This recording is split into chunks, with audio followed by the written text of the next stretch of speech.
Bismillahirrahmanirrahim. Innal hamdalillah nahmaduhu wa nasta'inuhu wa na'udzu billahi min syururi anfusina wa min sayyiati a'malina.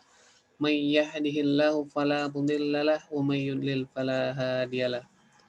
Asyhadu an la ilaha illallah wa asyhadu anna Muhammadan abduhu wa rasuluh alladzi la nabiyya ba'dah. Allahumma shalli ala Muhammad wa ala alihi wa ashabihi wa man tabi'ahum bi ihsani ila yaumiddin. Amma ba'd. Alhamdulillah, ikhwan dan akhwat fillah rahimakumullah, senantiasa kita memanjatkan puji dan syukur kita kepada Allah Subhanahu wa taala atas setiap nikmat yang Allah Subhanahu wa taala berikan kepada kita, atas setiap pengaturan yang Allah Subhanahu wa taala tetapkan pada diri kita, atas setiap rizki yang Allah Subhanahu wa taala telah berikan secara khusus kepada kita dan orang-orang yang kita cintai, dan juga atas penjagaan dari Allah Subhanahu wa taala terhadap diri kita sehingga kita dijauhkan dari berbagai macam musibah dan mara bahaya. Salawat serta salam semoga senantiasa terlimpah kepada Nabi kita Nabi Muhammad Sallallahu Alaihi Wasallam. Dengan kita bersolawat kepada Nabi kita Nabi Muhammad Sallallahu Alaihi Wasallam yang memang sudah Allah Subhanahu Wa Taala berikan kedudukan yang paling tinggi di sisinya berupa al-wasilah, berarti kita juga mendoakan kepada diri kita sendiri ya, dan untuk mendapatkan kedudukan yang tinggi pula di hadapan Allah Subhanahu wa taala. Maka sholawat serta salam itu kita doakan juga terlimpah kepada para keluarganya, para sahabatnya, dan orang-orang muslim, mukmin yang senantiasa berusaha untuk meraih keridhaan Allah Subhanahu wa taala hingga akhir zaman kelak. Dan mudah-mudahan Allah Subhanahu wa taala menjadikan diri kita ya, setelah Allah Subhanahu wa taala memberikan keimanan ke dalam kalbu kita, Allah Subhanahu wa taala menambahkan dengan kelezatan di dalam beriman itu.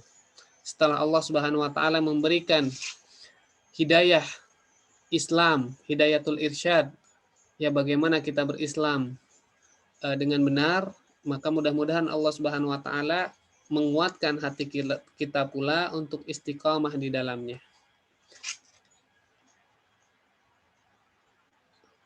Ikhwan dan akhwat fillah rahimakumullah, kita pun patut bersyukur alhamdulillah dengan kita hadir di sini masih diberikan kesehatan, masih diberikan kelapangan oleh Allah Subhanahu wa taala ya, yang bisa kita manfaatkan untuk talabul ilmi, ya, salah satu bentuk ibadah, salah satu bentuk taqarrub kita kepada Allah Subhanahu wa taala. Dan kita juga berdoa ya, mudah-mudahan Allah Subhanahu wa taala senantiasa menjaga kita semua dari berbagai mara bahaya. Sebagaimana pada kesempatan ya, pada saat ini kita telah dirundung dengan berbagai macam kesedihan ya yang menimpa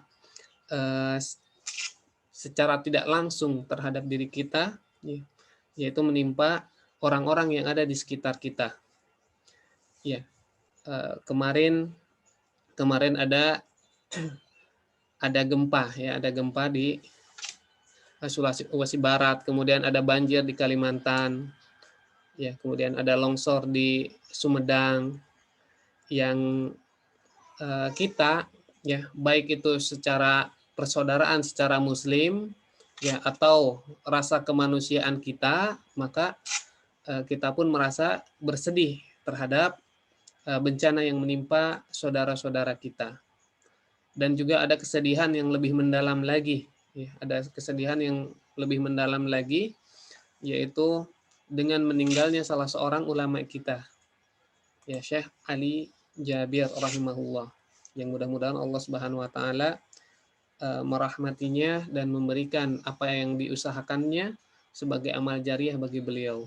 Ya, sebagaimana Allah Subhanahu wa taala melalui lisan Nabi Muhammad Shallallahu alaihi wasallam, beliau menggambarkan bahwa wafatnya seorang ahli tauhid ya, orang yang uh, dicintai oleh Allah Subhanahu wa taala, yaitu lebih uh, hancurnya dunia itu lebih disukai, ya, lebih disukai daripada meninggalnya seorang hamba Allah Subhanahu wa taala yang dicintainya, ya, atau ahli at-tauhid, ya. Maka musibah uh, yang berat adalah ketika menimpa saudara-saudara kita, ya, menimpa keselamatan diri kita, itu adalah musibah yang besar. Namun sebagaimana Allah Subhanahu wa taala telah tetapkan, ya, dan kita sudah mendapatkan bimbingan langsung dari Allah Subhanahu wa taala bagaimana ketika musibah itu terjadi, ya. Musibah menimpa kepada diri kita itu merupakan ujian dari Allah Subhanahu wa taala. Ya, musibah yang menimpa kepada manusia secara umumnya itu juga merupakan ujian dari Allah Subhanahu wa taala. Bagaimana cara kita melewatinya? Kalau kita melewatinya dengan cara yang diridhoi oleh Allah Subhanahu wa taala, maka bisa jadi ujian tersebut, yang musibah tersebut malah menjadi karunia Allah Subhanahu wa taala bagi kita, rahmat Allah Subhanahu wa taala bagi kita. Ya, rahimnya Allah Subhanahu wa taala bagi kita, kasih sayang Allah Subhanahu wa taala bagi kita. Ya, sebagaimana banyak orang yang tersadar, ya, mendekatkan diri kepada Allah Subhanahu wa taala ketika dia mendapatkan kesulitan di dalam kehidupan. Ya. Maka kita pun berdoa kepada Allah Subhanahu wa taala agar tidak diwafatkan kecuali dalam keadaan muslim. Karena itulah inti kunci keselamatan diri kita di akhirat kelak. Dan alhamdulillah pada kesempatan subuh ini kita bisa melanjutkan kembali tadabbur kita. Tadabbur kita dari masih berkaitan secara khusus kisahnya berkaitan dengan Bani Israel. Ya, setelah sebelumnya di ayat sebelumnya pekan kemarin kita membahas bagaimana sifat dari Bani Israel dan juga larangan Allah Subhanahu wa taala yang berkaitan dengan ilmu. Ya, ilmu yang diberikan kepada mereka. Karena salah satu kelebihan yang Allah Subhanahu wa taala berikan kepada Bani Israel adalah dengan diturunkannya Alkitab kepada mereka, diutusnya para rasul kepada mereka.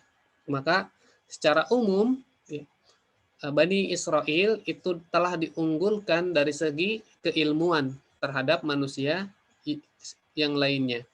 Ya, yang dengan itulah Allah Subhanahu wa taala meninggikan Bani Israel. Ya, sebagaimana keluarga-keluarga lain, ya, keluarga Imran, ya, keluarga Luqman, ya, ditinggikan derajatnya, disebutkan di dalam Al-Qur'an, tidak lain karena kelebihan yang mereka miliki, yaitu diberikan ilmu Allah Subhanahu wa taala, yaitu ilmu at-tauhid dan syariat. Ya. Ya, pada ayat ke-42, ya, Allah Subhanahu wa taala memberikan larangan, wala talbisu al-haqqa bil batil wa taktumunal haqqa wa antum ta'lamun. Ya.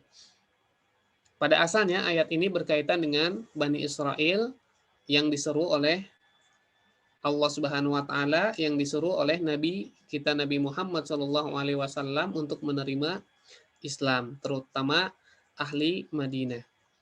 Namun secara umum, ya, ini berarti diberikan kepada orang-orang yang telah dikaruniakan kepada Allah Subhanahu wa taala al-ilmu wa antum ta'lamun, ya, telah mengetahui kebenaran dari Allah Subhanahu wa taala, yaitu kebenaran al-Islam yang dibawa oleh Nabi kita Nabi Muhammad SAW, kebenaran hidayah petunjuk yang dibawa oleh Nabi kita Nabi Muhammad SAW.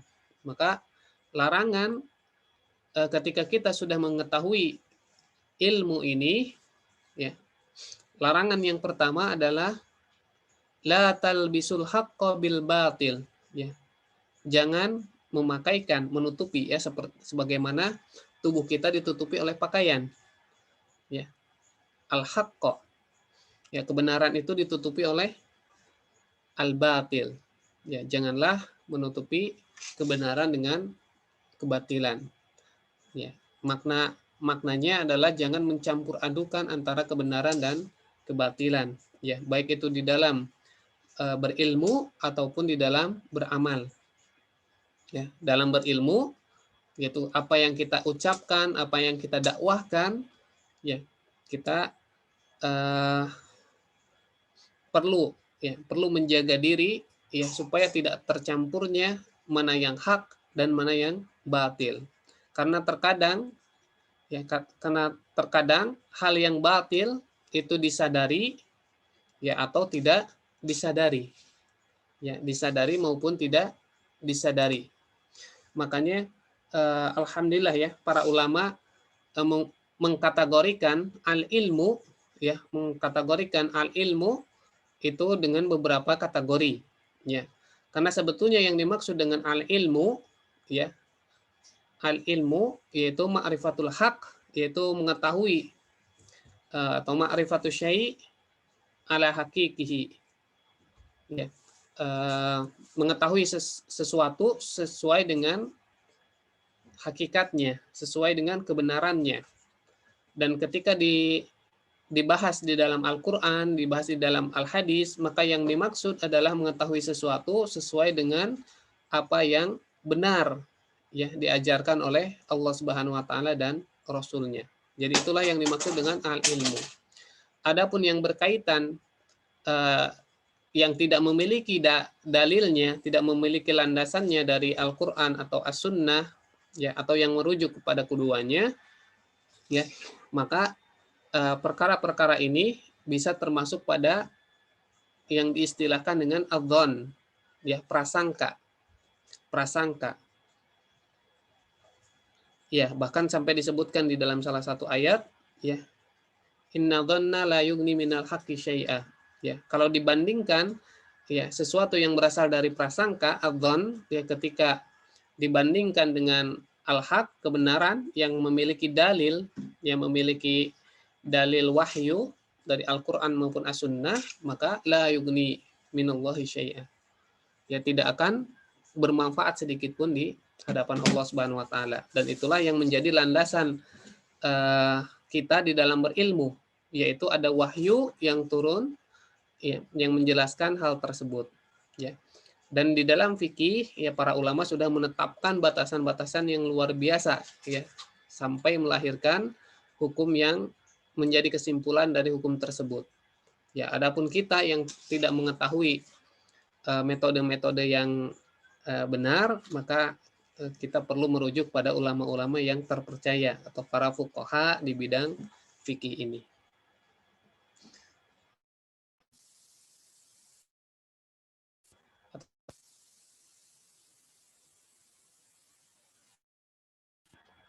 Ya.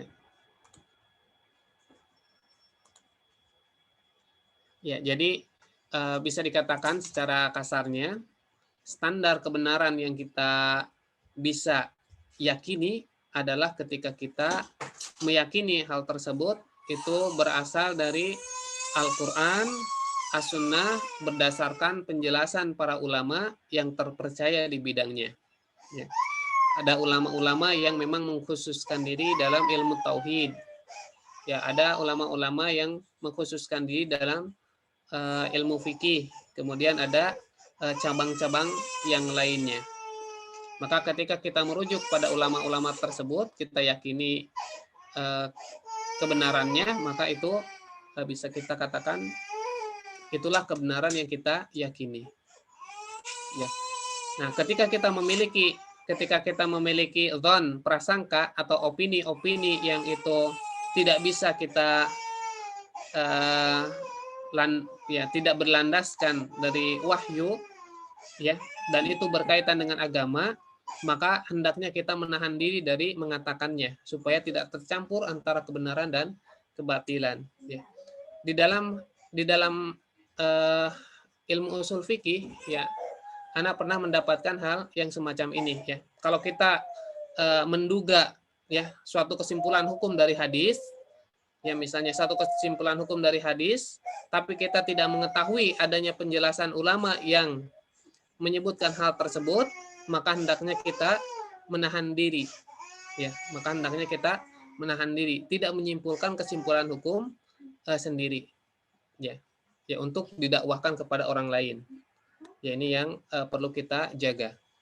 Jadi apa yang kita sampaikan kepada orang lain itu adalah apa yang kita yakini itu sudah dijelaskan oleh ulama-ulama terdahulu. Jadi sebetulnya bagi orang awam ya rumus singkatnya adalah apa yang diyakininya adalah apa yang diketahuinya telah diyakini oleh ulama-ulama terdahulu. Jadi patokannya kalau patokannya itu bisa ditanyakan, ya ulama siapa yang meyakini hal tersebut, ulama siapa yang menyebutkan hal tersebut, ya. Ya, ketika kita mendapatkannya itu dari buku atau dari kajian, maka ketika kita menyebutkannya, insya Allah kita sedang menyampaikan al-haq, kebenaran. Jadi ini pun jangan sampai menjadikan kita ragu-ragu untuk menyampaikan apa yang kita yakini. Karena justru kita pun dituntut untuk menyampaikan apa yang kita yakini ya berkaitan dengan masalah agama ini. Karena inilah pondasi dari perbaikan kehidupan kita di dunia maupun di akhirat.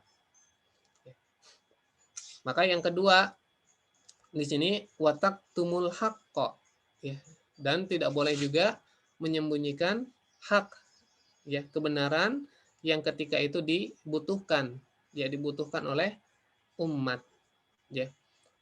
Banyak celaan-celaan dari Nabi kita Nabi Muhammad SAW, ya, yang berkaitan dengan menyembunyikan al-haq, ya, ketika itu dibutuhkan, apalagi ketika dia khawatir, ya, itu berefek pada kepentingan diri sendiri, ya, berefek pada kepentingan diri sendiri. Salah satu sifat sahabat Nabi Muhammad SAW, ya, ya diantaranya adalah takut menyembunyikan ilmu, ya, ya sampai salah seorang sahabat meriwayatkan hadis, ya, hadis yang secara khusus disampaikan hanya kepada beliau, ya, yaitu tentang hakullahi alal ibad wa hakul ibad ala Allah, ya, hak Allah Subhanahu wa taala tentang kepada hamba dan hak hamba kepada Allah hak hamba atas Allah Subhanahu wa taala. Ya, di akhir hadis tersebut alasan beliau menyebutkan, ya, alasan beliau menyebutkan hadis tersebut adalah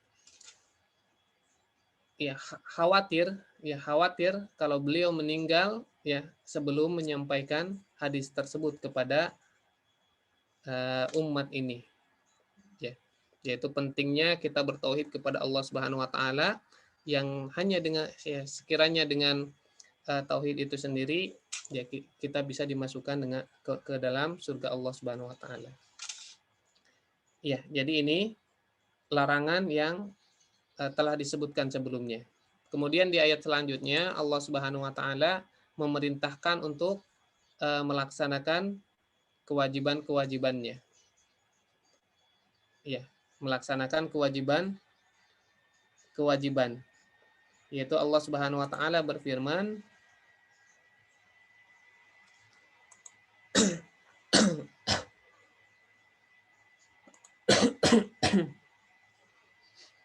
wa aqimus sholata wa atuz zakata warka'u ma'ar raki'in.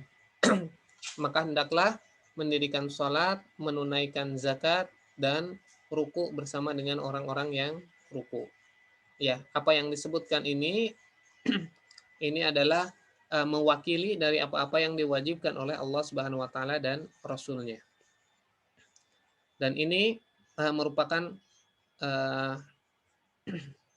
kunci dari ketakwaan kita kepada Allah Subhanahu wa taala, yaitu kita melaksanakan setiap kewajiban, ya, yang Allah Subhanahu wa taala telah bebankan kepada kita sesuai dengan usaha yang terbaik yang kita kerjakan, Ya, itu sesuai dengan kemampuan kita, yaitu kita memberikan usaha yang terbaik yang kita kerja, yang mampu kita lakukan untuk melaksanakan kewajiban-kewajiban itu. Sehingga kita terhindar dari neraka Allah Subhanahu wa taala. Sehingga kita terhindar dari neraka Allah Subhanahu wa taala. Ya. Kemudian kita masuk pada pembahasan ayat ke-44 ya, yang Allah Subhanahu wa taala di sini secara khusus yang menegur orang-orang yang berdakwah ya. Atamuruna an-nasa bil birri wa tansawna anfusakum. Ya. Apakah kalian menyuruh orang lain ya, annas manusia, ya, maksudnya adalah menyuruh orang lain bil birri ya, untuk mengerjakan kebaikan, untuk mengerjakan amal bakti. Wa tansawna anfusakum, akan tetapi kalian melupakan diri kalian sendiri. Ya. Yang dimaksudkan adalah mengabaikan atau tidak berniat untuk melaksanakan apa yang didakwahkannya itu. Hanya sekedar menyampaikan keilmuan tapi dia sendiri tidak berniat untuk melaksanakannya. Wa antum tatlunal kitab, ya, padahal kalian membacakan Alkitab, ya, membaca dan membacakan Alkitab, ya.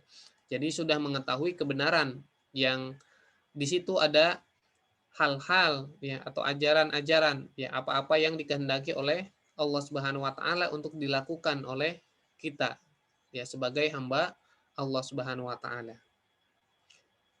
Maka Allah Subhanahu wa taala di sini juga bertanya ya, yang maksudnya adalah untuk menegur, afala ta'qilun. Maka apakah kamu tidak memiliki akal? Atau maka apakah kamu tidak berpikir? Ya. Kita lihat penjelasan dari Syekh Al-Utsaimin berkaitan dengan ayat ini. Atamuruna an-nasa bil birri wa tansawna anfusakum. Apakah kalian yang memerintahkan orang lain untuk mengerjakan kebaikan sedangkan kalian melupakan diri kalian sendiri? Ya. Syekh Al-Utsaimin menyebutkan ini dari segi bahasa ya, yang kita bisa dapati ya, bahwa untuk menafsirkan ayat Al-Quran atau menjelaskan hadis-hadis, maka syarat minimal adalah mengetahui dari makna dari segi bahasanya. Sehingga banyak hal-hal yang terkadang tidak bisa diterjemahkan, tapi bisa dirasakan ketika kita mengetahui makna-makna dari gaya bahasa yang digunakan. Al-istifhamu huna lil inkari, ya.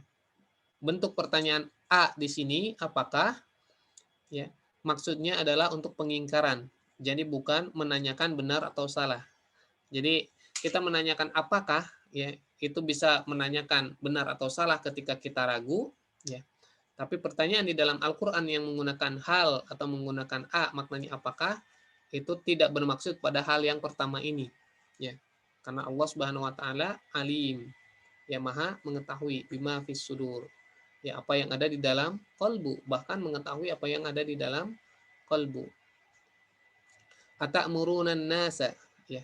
Apa yang diingkarinya? Yang diingkarinya ya al-muradu, yang dimaksud, yang diingkarinya adalah al-inkar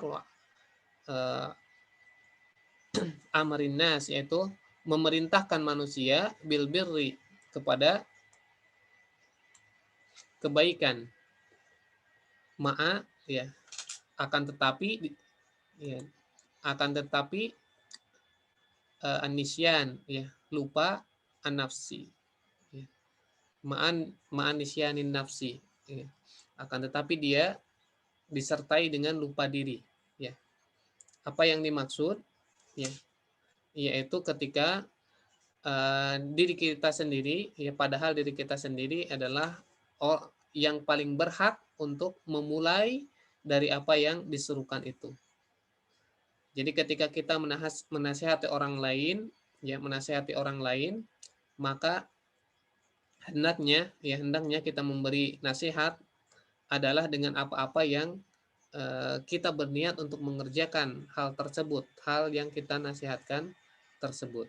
Ya, begitu pula di dalam dakwah-dakwah yang lainnya ketika kita menjelaskan apa yang diajarkan oleh Allah Subhanahu wa taala dan Rasulnya, maka kita berniat untuk melaksanakan hal tersebut.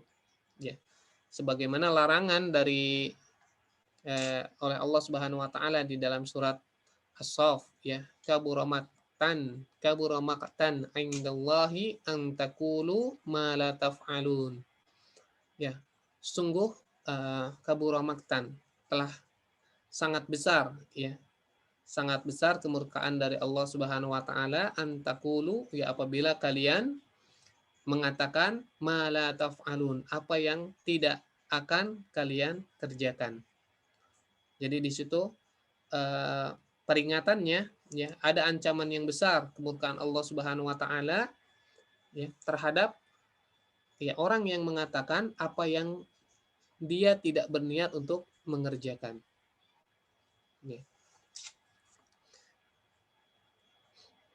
Ya, di sini poinnya secara khusus dalam pembahasan ayat kita ini adalah eh, yaitu yang berkaitan dengan apa yang diajarkan oleh Allah Subhanahu wa taala, ya, berkaitan dengan ajaran-ajaran Islam.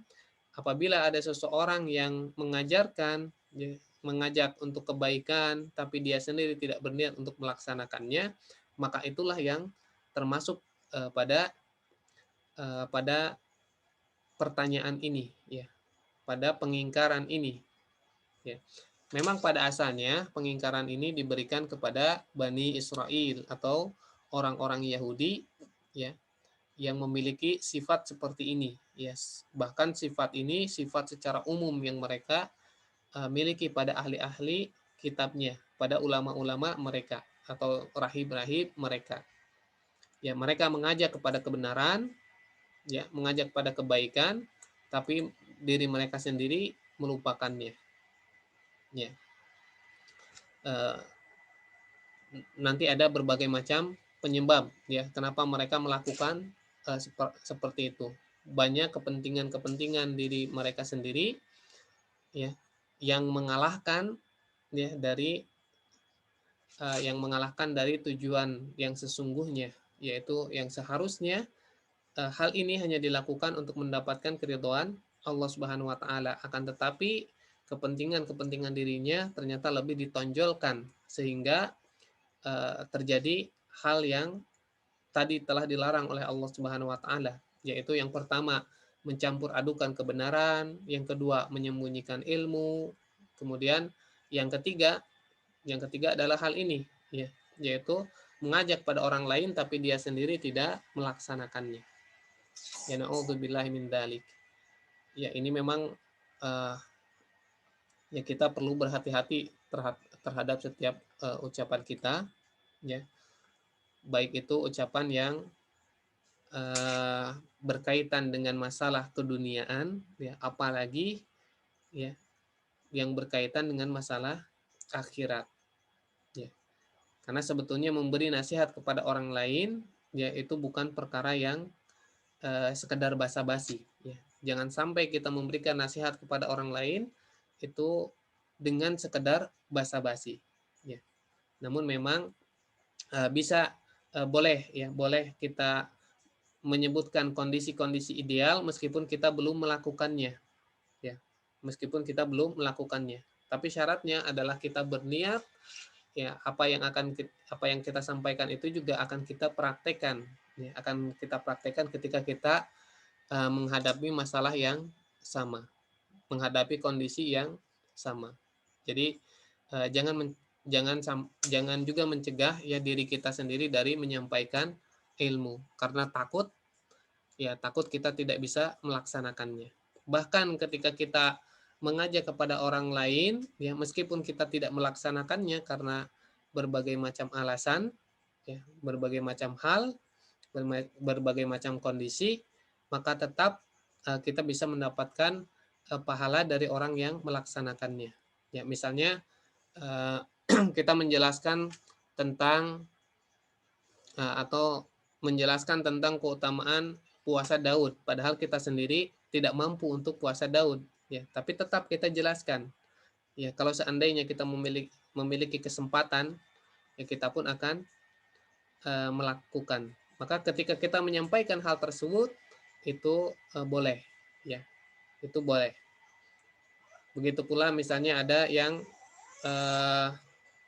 ya mengajak untuk berhaji, berumroh, padahal dia sendiri belum, ya belum berhaji dan belum berumroh, tapi menjelaskan begitu semangatnya ya perkara tentang haji dan umroh, ya maka itu tidak masalah, ya. Tapi niatnya, ya dalam niatnya kita harus eh, punya niat untuk melaksanakan hal tersebut, bukan hanya sekedar ajakan saja, ya apalagi ketika menjadi eh, agen di dalam muamalah, yang maksudnya untuk mendapatkan keuntungan dunia juga, ya. Wallahu alam bisawab.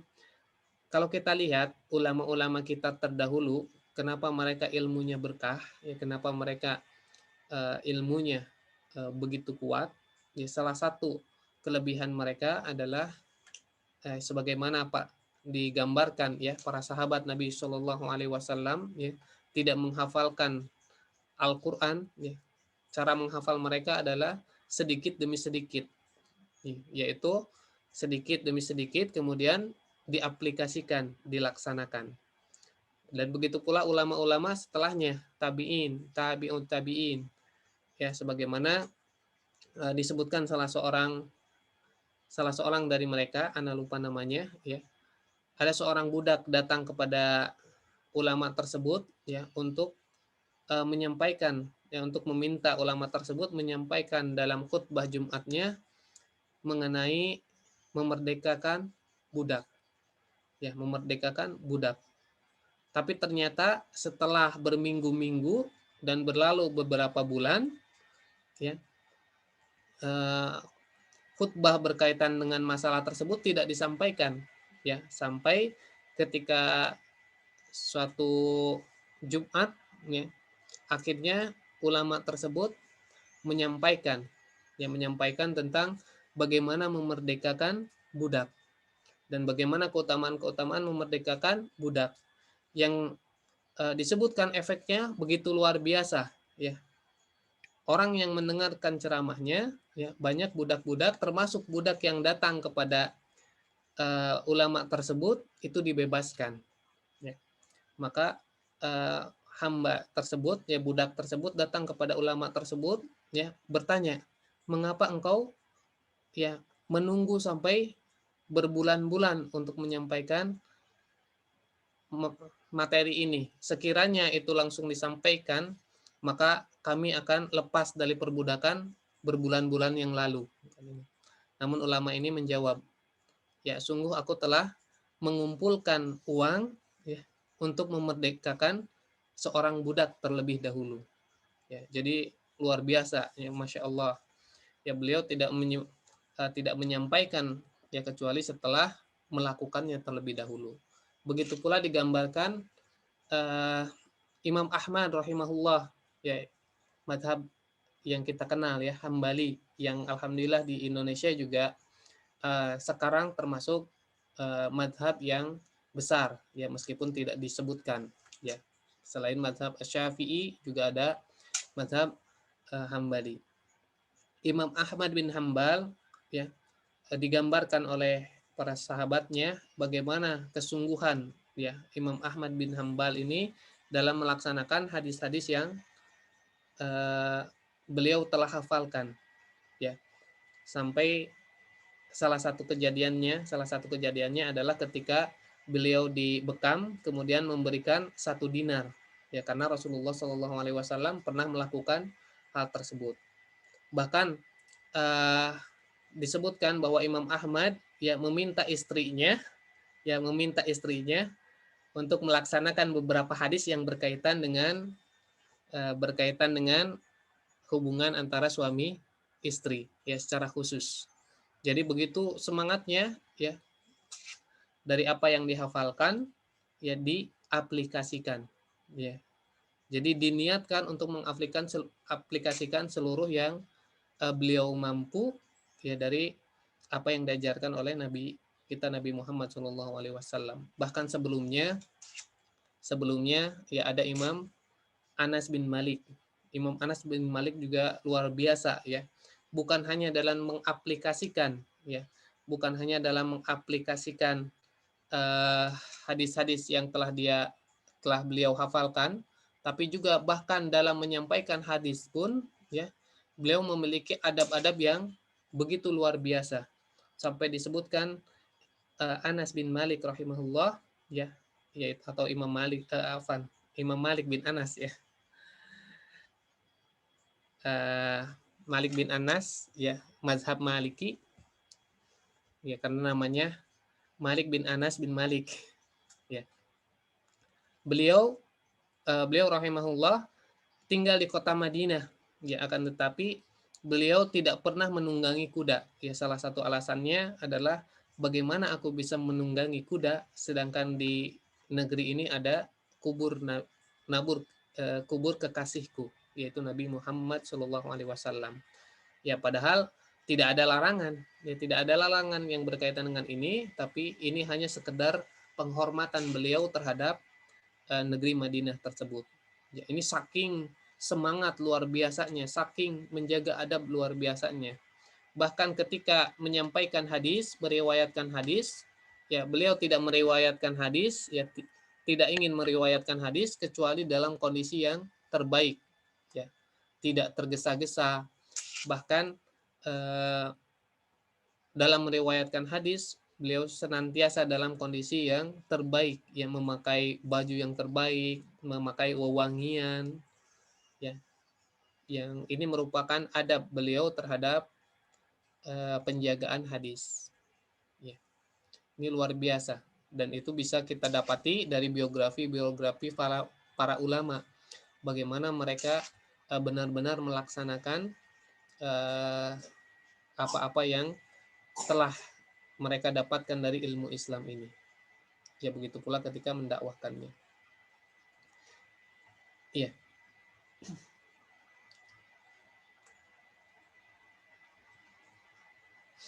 Iya. Ini juga disebutkan ini dalam tafsir Syekh Al-Utsaimin ya, berkaitan dengan larangan ini ya. Sebagaimana aplikasinya ada di antara orang-orang ya, yang mereka menyuruh keluarga-keluarga mereka untuk mengerjakan kebaikan, yang mengerjakan ketaatan kepada Allah Subhanahu wa taala, tapi mereka sendiri tidak melaksanakannya. Ya. Dari sejak zaman Nabi Muhammad SAW ada orang-orang yang seperti ini ya. Datang seorang Yahudi dengan anaknya ya kepada Rasulullah SAW. Kemudian Nabi Muhammad SAW meminta supaya anaknya ini mengikuti Nabi Muhammad SAW. Orang Yahudi ini membenarkannya, ya, sehingga anaknya masuk Islam, ya.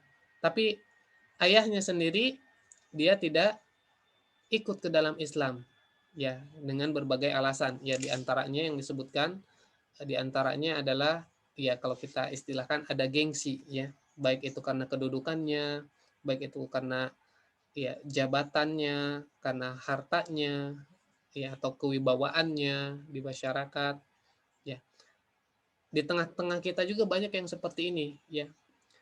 Ingin anaknya soleh, ya, tapi dirinya sendiri tidak berusaha untuk menjadi soleh, ya.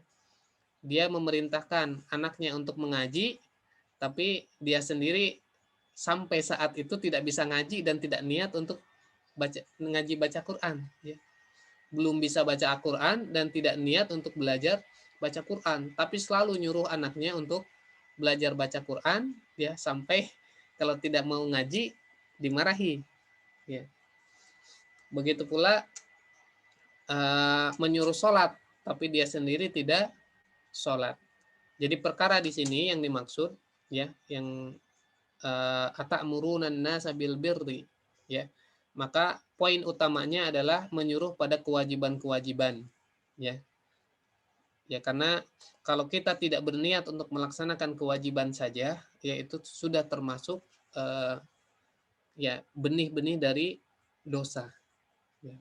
Misalnya dalam perkara haji, ya dalam perkara haji, meskipun kita sekarang tidak memiliki kemampuan, ya tidak memiliki kesempatan, ya, namun harus selalu ada niat bahwa kita ingin berhaji, melaksanakan kewajiban kepada Allah Subhanahu wa taala. Kalau kita sama sekali tidak berniat, ya maka bisa jadi kita ya kurang sempurna keislamannya. Ya, kurang sempurna keislamannya. Begitu pula dengan zakat. Ya, begitu pula dengan zakat. Meskipun kondisi kita belum mencapai nasab misalnya, ya belum mencapai nisab zakat, ya. Tapi kita harus memiliki niat, ya kalau nanti mencapai nisab, ya maka kita akan mengeluarkan zakat, ya. Dan untuk zakat ini secara khusus ya ada indikasinya. Kalau niatnya benar, ya kalau kita belum belum mencapai kewajiban untuk berzakat, maka ya kita bermudah-mudah untuk berinfak, ya melapang-lapangkan diri untuk berinfak, ya ya bisa kita latih diri kita ya untuk memberikan infak secara rutin, ya atau mengalokasikan dana khusus untuk infak.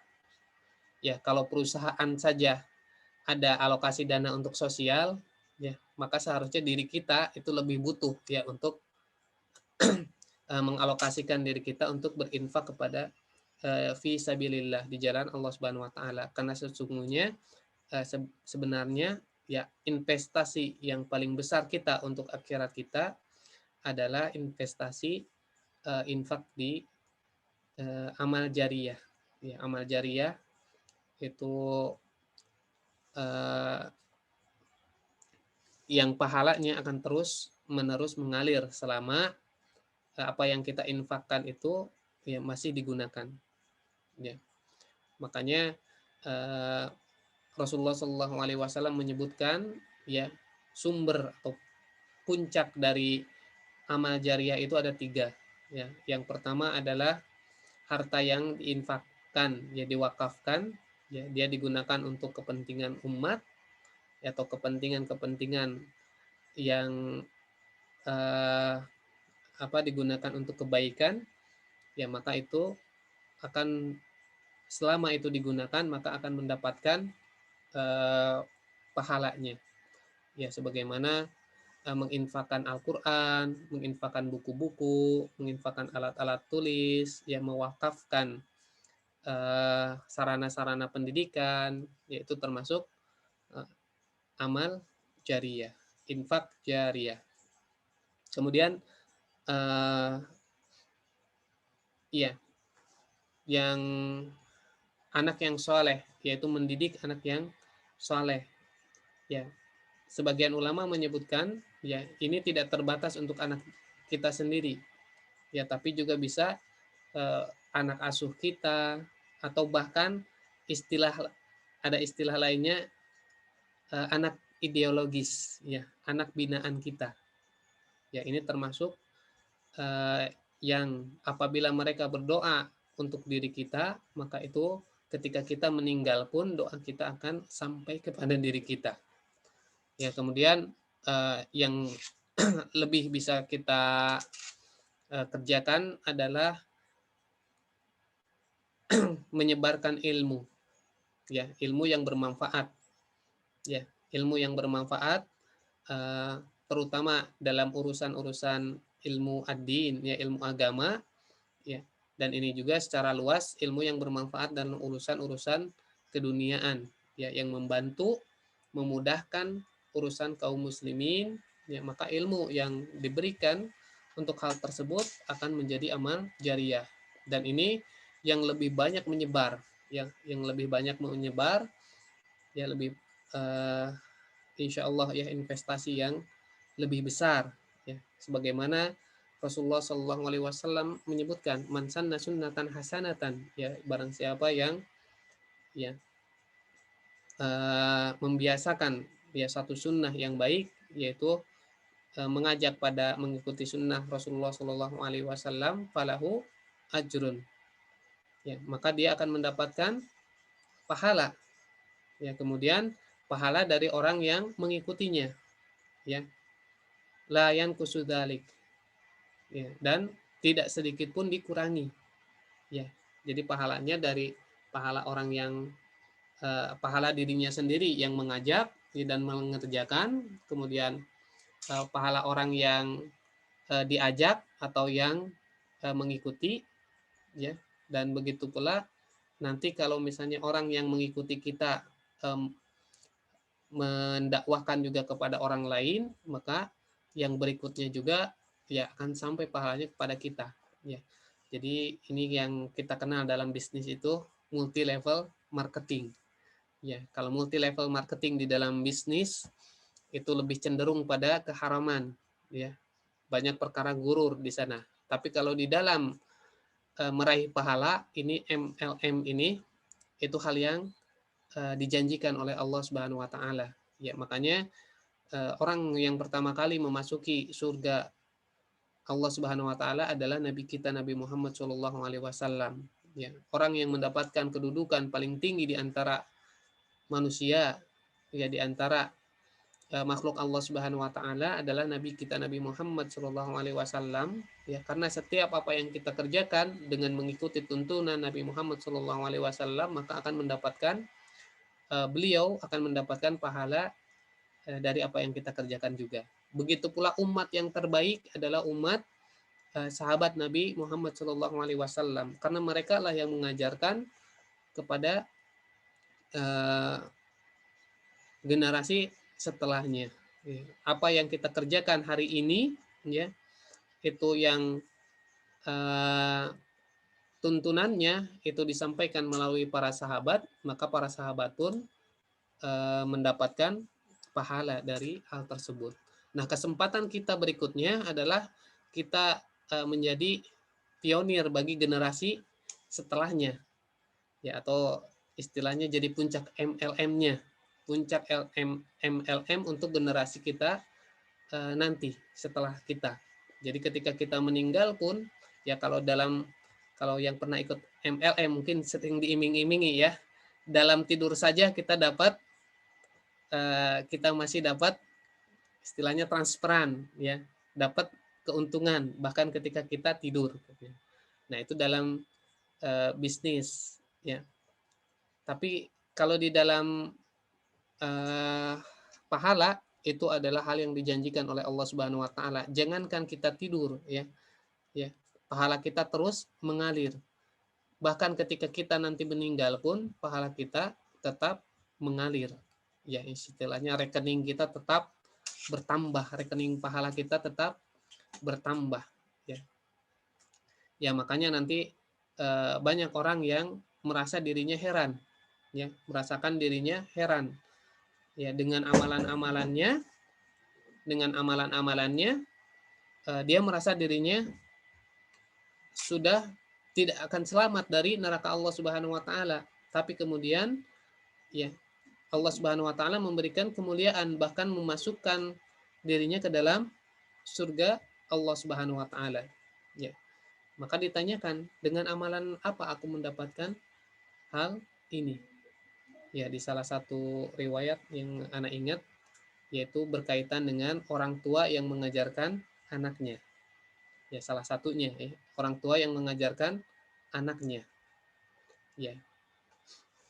Ya, makanya salah satu kelebihan dari penghafal Al-Qur'an, ya, orang tuanya diberikan kemuliaan yang ketika itu digambarkan juga di dalam hadisnya, ya, tidak mengetahui dengan apa dia mendapatkan keutamaan tersebut, ya. Nah, itu bisa jadi karena amal jariah yang dikerjakan meskipun ketika itu dia tidak menyadari bahwa sedang mengerjakan amal jariah, ya, menginfakkan yang itu dimanfaatkan sehingga dia mendapatkan pahala yang terus-menerus, ya. Orang yang membangun masjid selama masjidnya masih ada maka akan mendapatkan pahalanya. Orang yang menginfakkan Al-Qur'an selama Al-Qur'annya itu dibaca, ya, setiap huruf yang dibaca dari Al-Qur'an tersebut maka dia akan mendapatkan pahalanya. Begitu pula orang yang menginfakkan untuk majelis-majelis ilmu, ya, sebagaimana disebutkan dalam syarah hadis ya oleh Syekh Al-Utsaimin juga ya berkaitan dengan khairukum man ta'allamal Qur'an wa 'allamahu. Ya, sebaik-baik di antara kalian adalah orang yang mengajarkan Al-Qur'an, orang yang belajar Al-Qur'an dan mengajarkannya. Maka termasuk di dalamnya ya bukan hanya orang yang belajar dan mengajar saja, tapi orang yang memberikan fasilitas-fasilitas, orang yang mensupport, ya bahkan orang yang memberikan makanan itu mendapatkan bagian dari amal-amal yang terjadi pada proses belajar mengajar itu. Ya, dan ini kita bisa melihat potensi diri kita sendiri di mana kita bisa menempatkan ya apakah kita menjadi pelajar, pengajar ataukah kita bisa memberikan dengan fasilitas dan mudah-mudahan ya Ustadz Agus dan juga rekan-rekan dari ya DKM BCR juga mendapatkan setiap pahala ya yang bisa kita dapatkan pada program ini ya dan juga kepada Ahyan Safri juga dengan fasilitas ini ya dan juga Wahdah Jabar ya semuanya mendapatkan amal jariah ya ketika nanti di-upload di YouTube ya. Kalau orang lain mungkin banyak subscriber, banyak penonton itu untuk mendapatkan nilai uang nominal ya, maka kita insya Allah optimis dan juga kita senantiasa mengharapkan dari Allah Subhanahu wa taala ya setiap kajian kita ditonton oleh orang lain dan diaplikasikan dan menguatkan keimanan mereka ya, memberikan petunjuk terhadap solusi yang dia hadapi ya untuk masalah-masalah yang dia hadapi, maka kita pun mendapatkan amal jariah ya dari hal tersebut. Ya.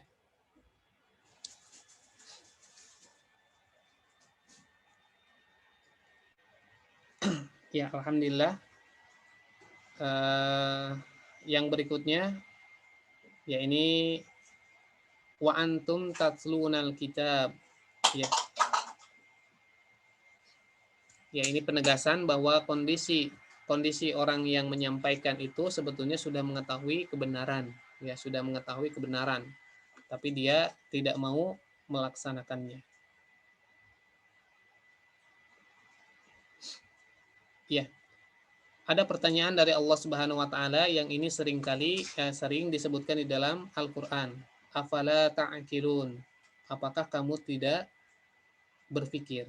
Ya, ini kalau kita bayangkan, ikhwan dan akhwat fillah rahimakumullah, ya ini teguran yang tidak sederhana ya. Kalau ada orang yang mengatakan kepada kita ya ketika kita mengerjakan sesuatu kemudian kita menyalahinya, kemudian ada orang yang menegur kita, misalnya atasan kita menegur kita ya, apa kamu nggak mikir ya, atau apa kamu nggak punya akal ya, bagaimana perasaan kita ya, tentu perasaan kita akan merasa tertekan ya, merasa sedih, merasa berat. Nah, seringkali ayat ini kita baca di dalam Al-Quran dan kita tidak memiliki kesan sedikit pun.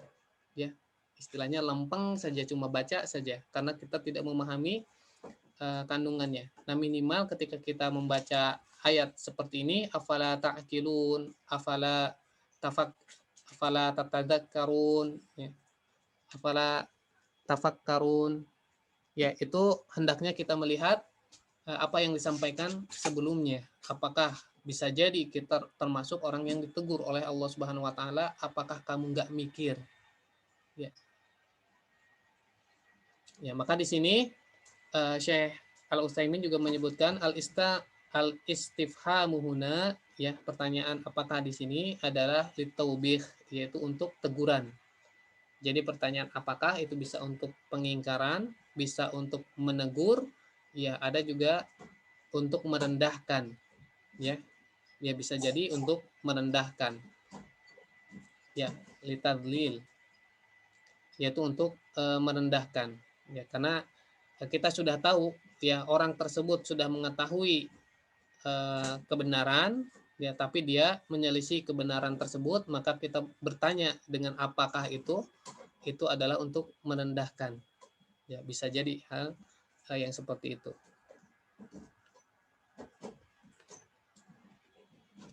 Ya, apalagi di sini berkait kalimatnya secara tegas seperti itu ya. Afala ta'qilun, apakah kamu tidak memiliki akal?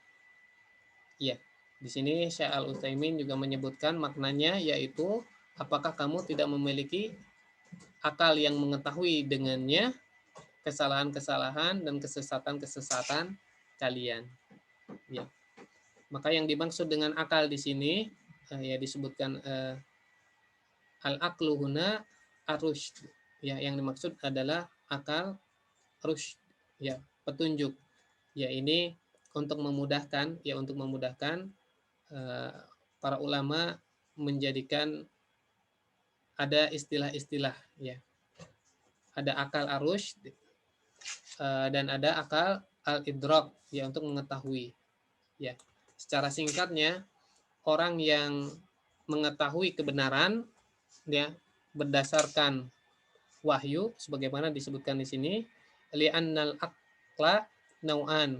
Akal itu ada dua bentuk, yaitu yang pertama yaitu dia mengetahui sesuatu, ya, yang itu yang kebenaran dari Islam, ya. Maka di sini ditegaskan oleh Syekh Al-Utsaimin, ya, dia mengetahui dan faham berkaitan dengan ajaran-ajaran Islam. Itulah yang dibahas oleh fuqaha, ya, para ulama, ya, itu berkaitan dengan fikih-fikih.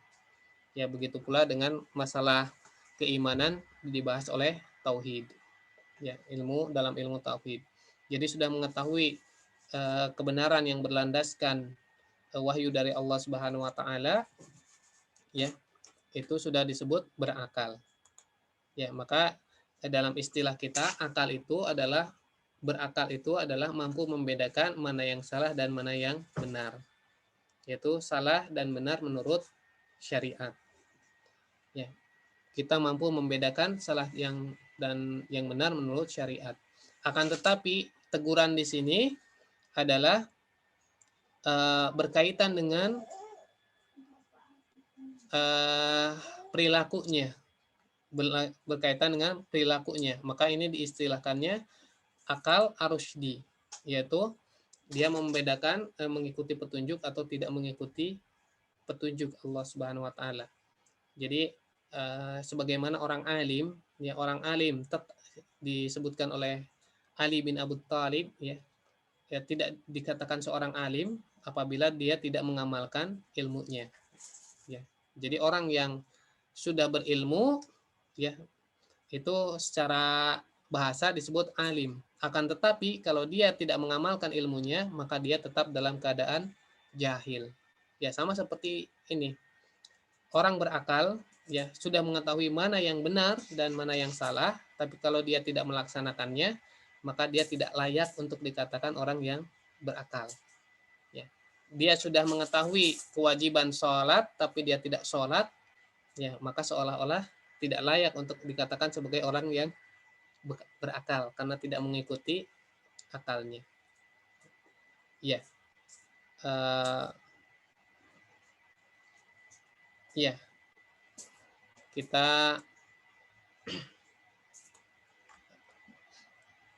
ya, ini Ana tambahkan materinya. Ya, tadi itu terjemah dari tafsir Syekh Al-Utsaimin. Mudah-mudahan kita sudah bisa mendapatkan ilmu yang begitu luas, ya, dari apa yang telah disampaikan. Dan ini akan disampaikan beberapa peringatan keras, ya, yang ini kita ambil dari buku kumpulan hadis, ya, buku kumpulan hadis tematik, ya, Targhib wa Tahrib. Ya, ana ini sebutkan kesimpulannya saja dulu. Ya, yang pertama yang perlu kita ingatkan ke dalam diri kita sendiri, ya, sebagaimana disebutkan Rasulullah Shallallahu Alaihi Wasallam bersabda, "Masalul ladzi yu'allimun nasal khaira wa yansa nafsahu masalul fatilah yudhi'u 'alan nasi wa tahriku nafsaha." Ya. Perumpamaan orang yang mengajarkan kebaikan kepada manusia, sedangkan dia melupakan dirinya sendiri, yaitu tidak berniat untuk melaksanakannya, itu seperti lilin. Ya, di riwayat yang lain kasiraj, ya seperti lentera, ya, yang mampu menerangi orang lain, tapi dirinya sendiri terbakar. Ya, dirinya sendiri terbakar. Jadi ikhwan dan akhwat fillah rahimakumullah, ya baik itu orang munafik ataupun orang yang seperti ini, ya, yang dia menyampaikan kebenaran tapi dia sendiri tidak melaksanakannya, bisa jadi ilmunya itu bermanfaat bagi orang lain, dan insya Allah ya bagi orang yang mengikutinya itu akan mendapatkan manfaatnya. Akan tetapi bagi dirinya sendiri, bagi orang yang menyampaikannya itu sendiri, ya orang yang mengajaknya itu sendiri, dia tidak akan mendapatkan keuntungan, bahkan malah bisa menjadi bumerang bagi dirinya. Sebagaimana Al-Quran, hujjatun alaik, ya hujjatun laka au hujjatun alaik. Ya, Al-Quran itu bisa menjadi argumen kita di hadapan Allah Subhanahu wa taala untuk masuk surga, ataupun akan menjadi argumen bagi kita ya untuk dimasukkan ke dalam neraka, yaitu dari segi pengamalannya. Bisa jadi kita menyampaikan Al-Quran kepada orang lain tapi kita tidak melaksanakannya, ya orang lain mendapatkan hidayah ya karena apa yang kita sampaikan, tapi kita malah tidak mendapatkan apapun dari hal tersebut karena kita tadi melupakan diri kita sendiri, ya tidak berniat untuk melaksanakan apa yang kita sampaikan, ya bahkan ya bahkan kita sendiri tidak melaksanakan hal-hal yang wajib sehingga mendapatkan dosa, ya. Dan amalan tadi, amal jariah kita yang meskipun kita memberikan amal jariah kepada orang lain dalam bentuk wakaf misalnya, tapi kita memiliki niat-niat yang salah, ya memiliki sehingga apa yang kita wakafkan tadi bermanfaat bagi orang lain, tapi kita bisa jadi tidak mendapatkan pahalanya. Ya, ada orang yang mewakafkan masjid ya karena sebentar lagi ada pencoblosan politik. Ya maka naudzubillahi min dzalik. Ya, kita berlindung kepada Allah Subhanahu wa taala dari hal-hal yang demikian, ya. Untuk keuntungan dunia yang sedikit sehingga terputus dari keuntungan yang banyak di sisi Allah Subhanahu wa taala. Ya, ana ringkaskan di sini sumber dari masalah tersebut bisa jadi adalah ketika belajar bukan karena mengharapkan keridhaan Allah Subhanahu wa taala, yaitu ketika belajar dia ingin dipuji sebagai orang yang alim, ya, atau ketika belajar dia ingin menyaingi para ulama, ya. Ketika belajar dia ingin mendebat orang yang awam, ya ini orang yang lebih senang berdebat, jadi menambah ilmu untuk bisa berdebat dengan orang lain. Ya, kalau sekarang di medsos banyak tipe-tipe orang yang seperti ini, ya kita harus berhati-hati juga. Makanya seolah-olah kita melihat pembahasan di Facebook, pembahasan di medsos itu yang lebih banyak itu malah perdebatan kontroversi saja. Ya. Kemudian yang menjadi sumber keseluruhannya adalah dia mengharapkan keduniaan saja. Ya, kemudian dari segi ancaman ilmu, ancaman menyembunyikan ilmu ini disebutkan ya salah satu balasannya adalah dia diikat dengan tali kekang dari api neraka. Ya. Dan ketika dia menyembunyikan ilmu padahal ilmu itu dibutuhkan oleh umat ketika itu, maka dia berdosa. Ya, orang yang meminta nasihat kemudian kita mengetahui ilmunya namun kita tidak sampaikan karena kepentingan keduniaan kita, maka kita berdosa karenanya. Kemudian ini Ana ringkaskan, ada beberapa ancaman orang yang berilmu namun tidak beramal, ya. Ini disebutkan ya dari hadis Bara bin Azib, ya, berkaitan dengan azab kubur, ya. Ada orang yang diazab dengan kepalanya dilempar batu hingga hancur, ya, yaitu ketika itu hadis yang disebutkan oleh Rasulullah SAW berkaitan dengan mimpi, yang itu merupakan salah satu bentuk dari risalah kenabian adalah dengan mimpi. Karena mimpi Rasulullah SAW ketika itu adalah dijemput oleh dua malaikat, dan malaikat itu adalah malaikat Jibril dan Mikail. Beliau melewati beberapa perkara, ya, termasuk orang-orang yang sedang dihukum di alam barzah. Ya, diantaranya adalah ada dua orang, ya, satu berdiri dan satu terlentang. Orang yang terlentang, ya, orang yang terlentang ada di bawah orang yang ya, di hadapan orang yang berdiri. Orang yang berdiri mengangkat batu yang bundar. Kemudian batu tersebut dihantamkan ke kepalanya hingga hancur. Ya, hingga kepalanya hancur, ya, dan batunya menggelinding. Kemudian orang yang berdiri tersebut mengambil kembali batunya, dan orang yang terlentang, ya, Allah Subhanahu wa taala kembalikan kepalanya dalam kondisi semula.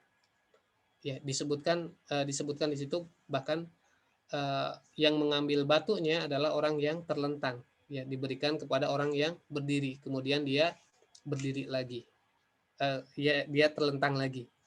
Ya, afwan, ini kalau kita membayangkan hal ini, ya, kita khawatir bahwa diri kita termasuk orang yang bisa mendapatkan azab kubur seperti ini. Na'udzubillah min dzalik. Ya, kemudian beratnya saat dihisab, ya, sebagaimana disebutkan bahwa penghisaban yang berat, ya, ini juga merupakan salah satu dari bentuk siksaan, ya, sampai wajahnya menghitam, dadanya begitu sesak, ya, sampai disebutkan Aisyah radhiyallahu anha, ya, sekiranya orang itu diazab dengan hanya dihisab saja, maka itu sudah cukup, ya, maksudnya cukup berat. Ya, jadi ada orang-orang yang dimasukkan ke dalam surga Allah Subhanahu wa taala, ya, tanpa dimasukkan ke dalam neraka Allah Subhanahu wa taala, tapi hisabnya berat. Sebagaimana digambarkan di dalam hadis yang panjang, ya, Rasulullah Shallallahu alaihi wasallam menggambarkan orang yang dihisab secara langsung oleh Allah Subhanahu wa taala, ya, kemudian dihijab, ya, itu dipisahkan, ya, dengan orang-orang yang berkumpul, jadi hanya berdua dengan Allah Subhanahu wa taala. Kemudian di awal-awal Allah Subhanahu wa taala menyebutkan kebaikan-kebaikannya, ya, sampai wajahnya memutih dan berseri-seri. Tapi kemudian di akhir-akhir Allah Subhanahu wa taala menyebutkan kesalahan-kesalahannya, ya, sampai wajahnya menghitam dan dia berlutut kemudian bersujud, ya, dan menangis, ya, sampai dia merasa bahwa dia tidak akan selamat dari azab neraka Allah Subhanahu wa taala. Jadi ketika itu sudah merupakan dadanya sesak, sudah merupakan kondisi yang sangat berat, ya, kondisi yang ya, bentuk siksaan yang berat. Akan tetapi di akhir, setelah Allah Subhanahu wa taala menyebutkan dosa-dosa tersebut dan dia ya, menangis dalam keadaan bersujud, kemudian Allah Subhanahu wa taala menyebutkan kepada dirinya, qad ghafartu, ya, aku telah ampuni, ya. Maka dia pun tetap dalam keadaan bersujud, ya, wajahnya kembali berseri-seri. Kemudian diangkat hijabnya, ya, diangkat hijabnya sehingga orang-orang melihat, ya, bahwa orang ini telah dihisab oleh Allah Subhanahu wa taala, ya, dengan mudah, ya, dengan mudah, mengira bahwa dihisab oleh Allah Subhanahu wa taala dengan mudah, ya, padahal, ya, orang tersebut, ya, ketika dihisab itu teramat berat.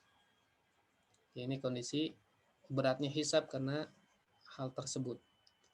Ya, kemudian ini juga disebutkan ya mengenai kondisi di neraka, dimasukkan ke dalam neraka itu dengan usus yang terburai. Ya, juga disebutkan di dalam hadis lain, ya dipotong lidahnya dipotong dengan gunting dari api neraka. Ya nanti insya Allah hadisnya bisa dibaca di ini PDF ya, Sahih At-Targhib wa Tahrib. Ya ini sudah ada terjemahannya, bisa di-download. Ya, ini Syekh Albani memilih beberapa hadis dan asar yang sudah ditakhrij ya sahih dan kesahihannya. Jadi dari buku Targhib wa Tahrib ini ya dipilih yang paling sahih. Nanti insya Allah bisa dibaca pada bab ilmu. Ya, ancaman belajar ilmu bukan karena Allah Subhanahu wa taala, juga sampai pada ya ancaman menyembunyikan ilmu. Kemudian ancaman menyembunyikan ilmu dan juga ancaman orang yang berilmu tapi tidak beramal. Yang tadi insya Allah secara ringkas Ana sebutkan poin-poinnya saja. Mungkin untuk kesempatan hari ini kita cukupkan ya. Kita mohonkan kemudahan kepada Allah Subhanahu wa taala dan juga kita mohonkan perlindungan kepada Allah Subhanahu wa taala agar kita dijauhkan dari segala mara bahaya dan juga senantiasa diberikan hidayah oleh Allah Subhanahu wa taala agar kita beraktivitas ya dengan aktivitas yang diridhoi oleh Allah Subhanahu wa taala. Iya. Syukran jazakumullahu khairan. Ana kembalikan kepada Ustadz Agus. Ya. Baik, terima kasih Ustadz. Mungkin barangkali ada pertanyaan dari para jamaah, barangkali silakan. Kalau bisa langsung ditanyakan saja. Mangga kalau ada.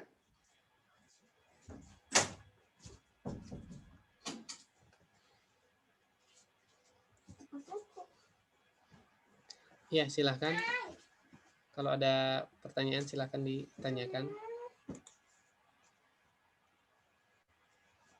Ini Afwan, Ana tidak bacakan hadis-hadisnya, mungkin bisa dibaca sendiri nanti insya Allah.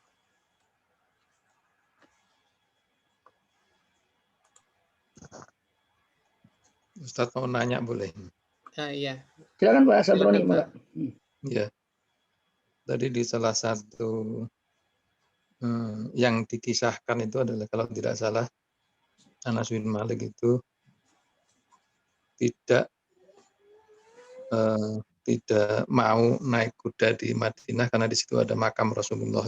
Ya, itu Malik bin Anas ya, Imam Malik bin Anas kebalik ya. Ya, Afwan. Iya, oke.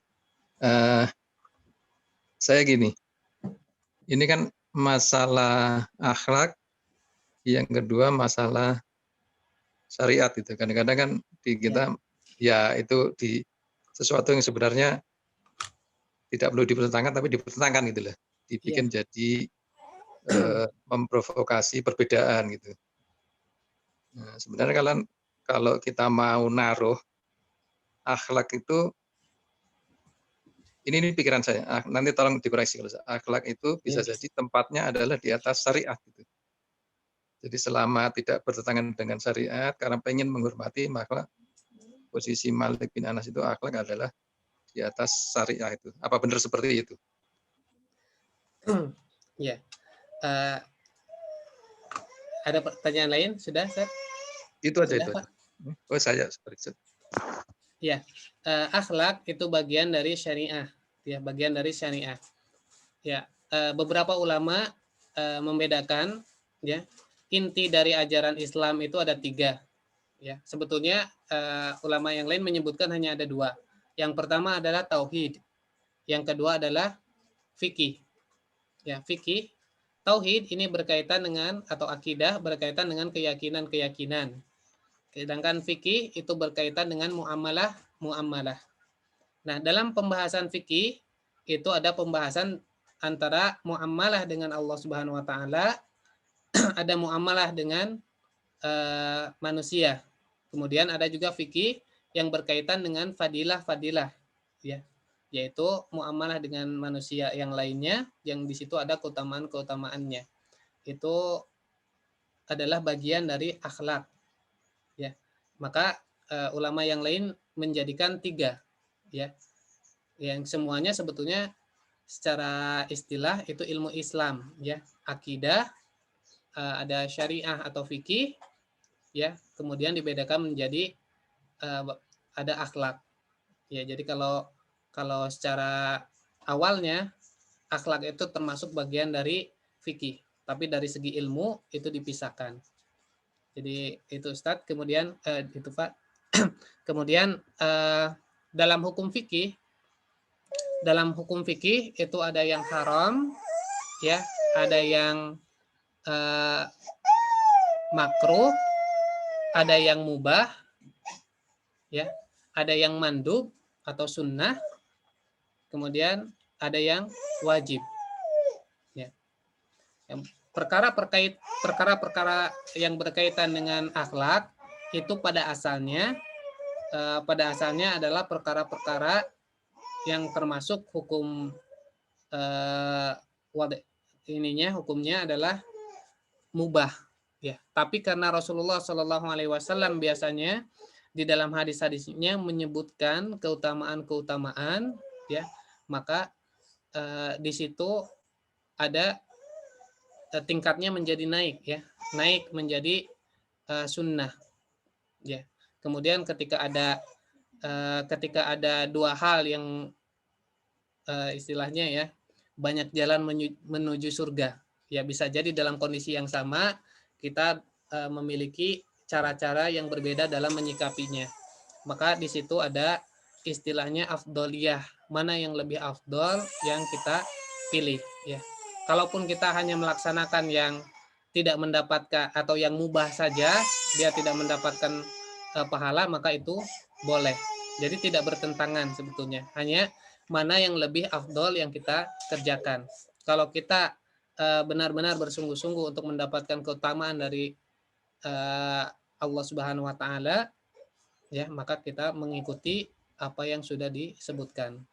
Ya, misalnya akhlak terhadap tetangga, ya. Ya, muamalah terhadap tetangga. Pada asalnya itu adalah perkara muamalah biasa, adat biasa saja yang boleh. Ya, akan tetapi ketika ada hadis-hadisnya, ya, bagaimana menghormati tetangga, bagaimana bersikap terhadap tetangga, ya, bagaimana terhadap orang yang tetangga yang mendolimi kita, maka itu ada pada tingkatan sunnah, ya. Ya, jadi itu termasuk bagian dari fikih. Dan itu dibahas buku-bukunya. Kalau sekarang ada buku-buku akhlak secara khusus.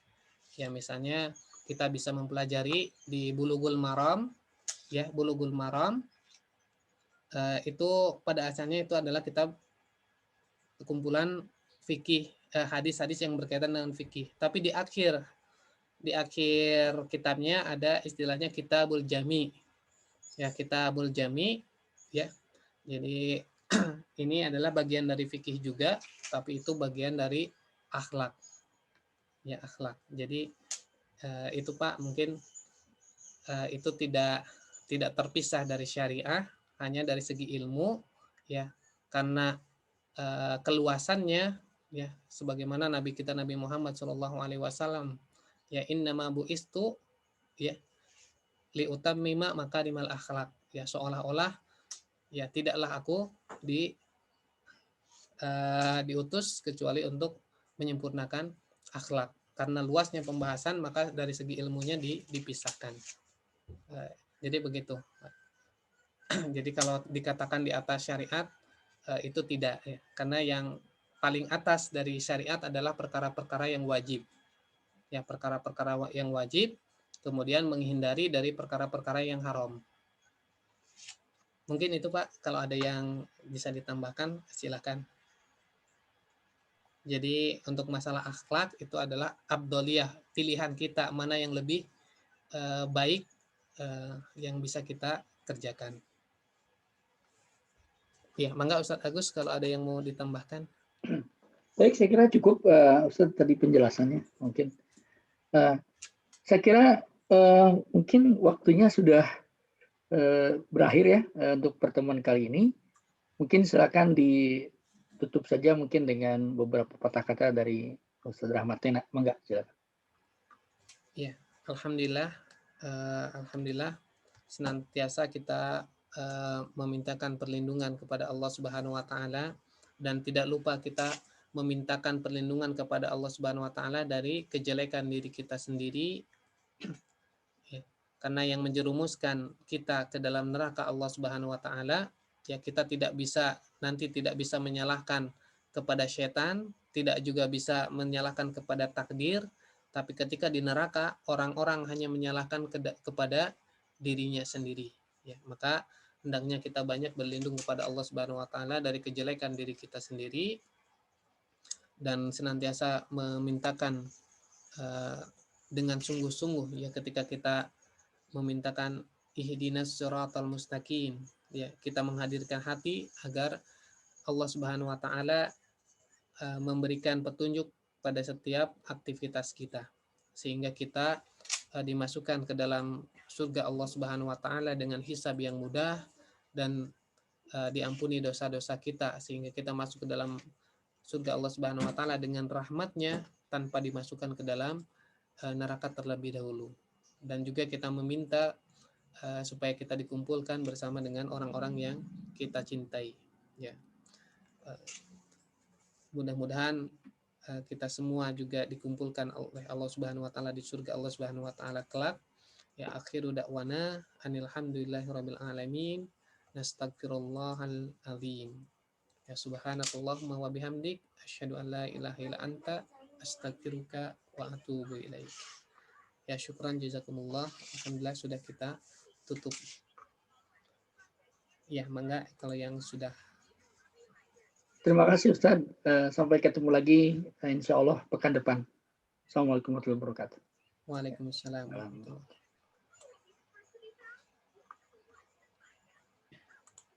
Ya.